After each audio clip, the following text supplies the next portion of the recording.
ಈ ಕರ್ಕಟಕ ರಾಶಿ ನೋಡೋಣ. ಸೊ ಅವರ ಒಂದು ಫುಲ್ ಮೂನ್ ಎನರ್ಜೀಸ್ ಯಾವ ತರ ಇದೆ ಅಂತ.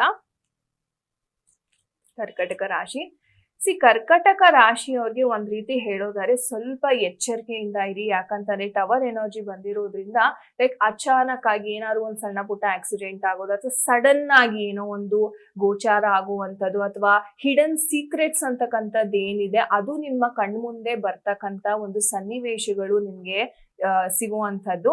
ಅಂಡ್ ನಿಮ್ಗೆ ಒಂದ್ ರೀತಿ ಹೇಳ್ಬೇಕಂದ್ರೆ ಸ್ವಲ್ಪ ಎಮೋಷನಲಿ ತುಂಬಾ ಡ್ರೈನ್ ಫೀಲ್ ಔಟ್ ಆಗ್ತೀರಾ. ಯಾಕಂದ್ರೆ ಫುಲ್ ಮೂನ್ ಬೇರೆ ಬರ್ತಾ ಇದೆ ಅಂಡ್ ನಿಮ್ಮ ರಾಶಿ ಸಹ ಅಧಿಪತಿ ಬಂದು ಮೂನ್ ಆಗಿರೋದ್ರಿಂದ ಸ್ವಲ್ಪ ಡ್ರೈನ್ಡ್ ಫೀಲ್ ಆಗುವಂತಹ ಸಾಧ್ಯತೆ ಇರುತ್ತೆ. ಸೊ ಆದಷ್ಟು ನೀವು ಹೆಚ್ಚಿನ ಕಮ್ಯುನಿಕೇಶನ್ ಮಾಡಿ, ಅಥವಾ ನಿಮ್ಮ ಫ್ರೆಂಡ್ಸ್ ಇರ್ಬೋದು, ಫ್ಯಾಮಿಲೀಸ್ ಇರ್ಬೋದು, ಅವ್ರ ಜೊತೆ ಹೆಚ್ಚಿನ ಕಮ್ಯುನಿಕೇಶನ್ ಮಾಡೋದ್ರಿಂದ ನಿಮ್ಗೆ ಆ ಡ್ರೈನ್ ಔಟ್ ಅಂತಕ್ಕಂಥದ್ದು ಅಷ್ಟಾಗಿ ಫೀಲ್ ಆಗಲ್ಲ. ಸೊ ಆದಷ್ಟು ಎಂಗೇಜ್ಡ್ ಆಗಿರಿ. ಅಂಡ್ ನಿಮ್ಮನ್ನ ನೀವು ಹುಡುಕುವಂತಹ ಪ್ರಯತ್ನದಲ್ಲಿ ನೀವಿರ್ತೀರಾ. ಎಷ್ಟೋ ಜನ ಎಸ್ಪೆಷಲಿ ಎಮೋಷನ್ಸ್ ಅಂತ ಬಂದಾಗ ನಿಮ್ಗೆ ಒಂದ್ ರೀತಿ ಆಸಕ್ತಿ ಇರೋದಿಲ್ಲ, ಅಥವಾ ಎಲ್ಲಾದ್ರೂ ಹೋಗ್ಬೇಕಾ, ಏನಾದ್ರೂ ಮಾಡ್ಬೇಕಾ ಅಂತಕ್ಕಂಥದ್ದು ನಿಮ್ಗೆ ಮೈಂಡ್ ಅಲ್ಲಿ ಇರುತ್ತೆ. ಬಟ್ ಏನಂದ್ರೆ ಅದನ್ನ ನೀವು ಸ್ವೀಕಾರ ಮಾಡ್ತಾ ಇರಲ್ಲ. ಅಂಡ್ ಒಂದ್ ರೀತಿ ಹೇಳ್ಬೇಕಂದ್ರೆ ದೈವದ ಅನುಗ್ರಹ ಅಂತಕ್ಕಂಥದ್ದು ನಿಮ್ಮೇಲೆ ಆಗುತ್ತೆ.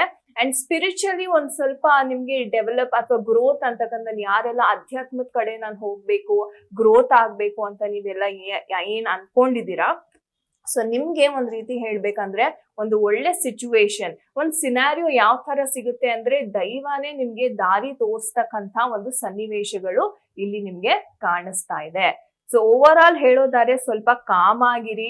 ಯಾವುದೇ ಒಂದು ಮೇಜರ್ ಡಿಸಿಷನ್ಸ್ ಅಂತಕ್ಕಂಥದ್ನ ತಗೊಳಕ್ಕೆ ಹೋಗ್ಬೇಡಿ. ಹಾಗೆ ಟ್ರಾವೆಲಿಂಗ್, ತುಂಬಾ ಲಾಂಗ್ ಟ್ರಾವೆಲ್ ಏನಾದ್ರೂ ಇತ್ತು ಅಂದ್ರೆ ದಯವಿಟ್ಟು ಆದಷ್ಟು ಅದನ್ನ ಅವಾಯ್ಡ್ ಮಾಡೋದಕ್ಕೆ ಟ್ರೈ ಮಾಡಿ. ಸೊ ಒಳ್ಳೇದಾಗ್ಲಿ ಕರ್ಕಟಕ ರಾಶಿ.